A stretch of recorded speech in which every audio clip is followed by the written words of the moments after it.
Hello everyone! Happy Friday po sa lahat. Ayan, mag-heavy breakfast po tayo. Ito po take away from last night.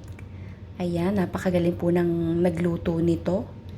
Sobrang sabi ko mag-online business na lang siya kasi ang galing-galing niya pong magluto ng iba't ibang klase ng putahe and then mga kakanin. So ayan po siya. Nakalimutan ko pero para siyang masarap po yung luto. Hindi ko lang matandaan kasi sa Tagalog, Tagalog din daw yung word na yun. Hindi ko lang siya matandaan. Para po siyang apritadang walang tomato sauce pero masarap. So ayan, mag-heavy breakfast po tayo. Happy Friday po sa lahat. Ito na naman po tayo, masama na naman po ang pakiramdam. Hindi ko alam kung sign of aging baga o talagang as in pressure lang at stress lang po sa trabaho. At the same time, napakainit po ng panahon.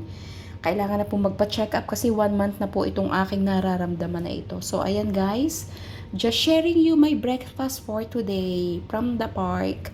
Thank you all so much for watching. Mag-iwan lang po kayo ng bakas para madali po ako makabalik.